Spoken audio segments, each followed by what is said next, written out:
Hello everyone, मेरा नाम है शशांक सिंह और मैं आपको बताने वाला हूँ कि कैसे मैं यहाँ से यहाँ पहुँचा। और क्योंकि मैं पहले स्किनी रह चुका हूँ तो मुझे स्किनी गाइज़ की प्रॉब्लम पता है क्या होती है, मैंने वो प्रॉब्लम फेस करी है। So without wasting any further time let's get into the video.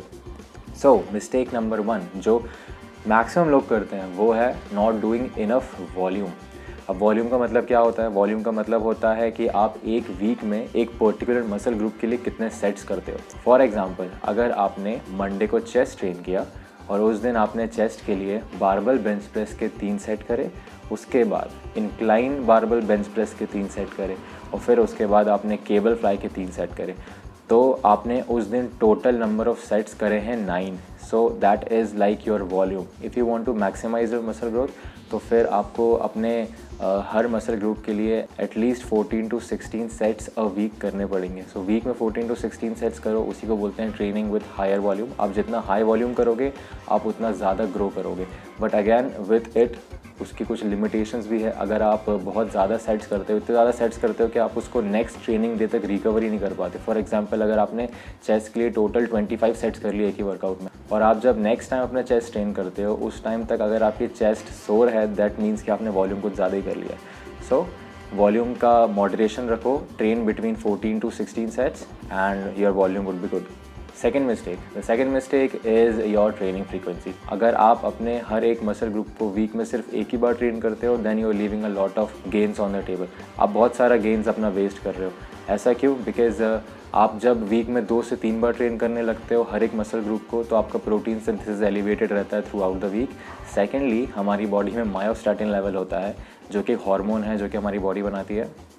उसका काम होता है आपके मसल ग्रोथ को रोकना। जब भी आप हायर फ्रीक्वेंसी ट्रेनिंग करते हो तब आपके मायोस्टैटिन लेवल्स नीचे रहते हैं, तो इसका एक एडवांटेज और है। और next advantage high frequency workout का ये है कि आप फॉर एग्जांपल अगर आप 14 to 16 सेट्स करते हो, अगर थोड़ा सा हाई वॉल्यूम रखते हो जैसे कि मैंने आपको प्रीवियस पॉइंट में बताया, तो अगर आप वो 14 सेट्स एक सिंगल वर्कआउट में कर लेते हो तो after doing like 8 to 9 set आप उतना हेवी लिफ्ट नहीं कर पाओगे, आपका चेस्ट ऑलरेडी फटीग हो जाएगा।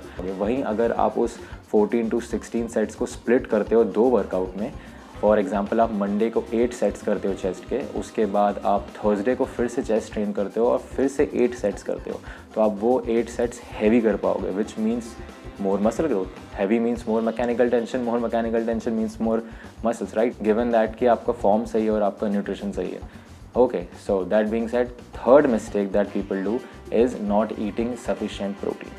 Now, when I say eating sufficient protein, I mean eating 2.2 grams per kg of your body weight. अगर आपका body weight है 70 kg तो आपको खाना चाहिए like multiply 70 kg with 2.2, you will get 154. तो अगर आप 70 kg के हो तो आपको 154 grams of protein every single day consume करना है if you want to grow या फिर if you want to optimize your growth. अगर आप उससे कम भी खाते हो आप फिर भी ग्रो करोगे, लेकिन आप मैक्सिमाइज नहीं कर पाओगे अपने ग्रोथ को। तो मेक श्योर कि आप 2.2 grams per kg of your body weight protein consume कर रहे हो एवरी सिंगल डे।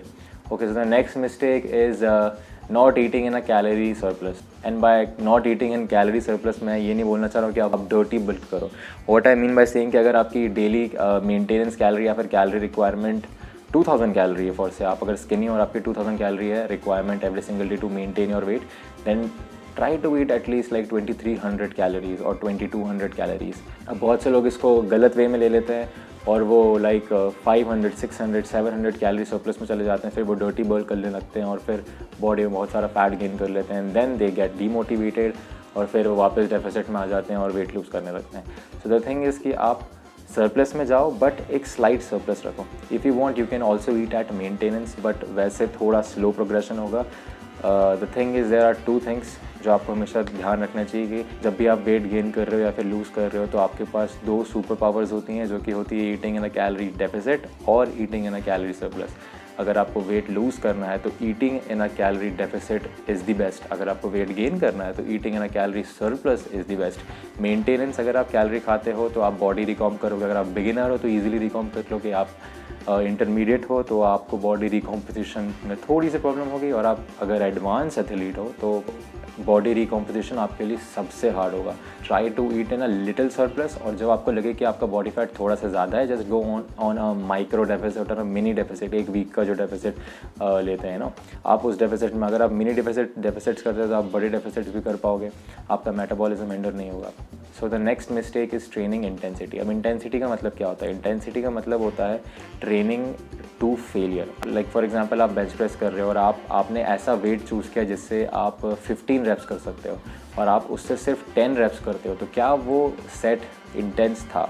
क्या वो फेलियर के पास था? अगर आप 15 रेप्स कर सकते हो और आपने सिर्फ 10 रेप्स करे, yes it will give enough stimulus for your muscles to grow.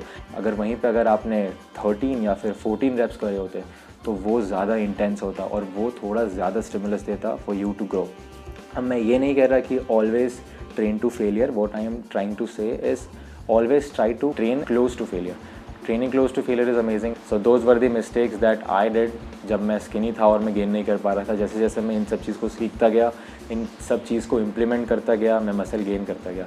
So that was everything from my side. अगर आपको वीडियो पसंद आया तो लाइक करो, अगर आप चैनल पर नए हो तो सब्सक्राइब करो, और अगर आपका कोई फ्रेंड है जो स्किनी है तो उसके साथ भी वीडियो शेयर करो। I will meet you guys in the next video.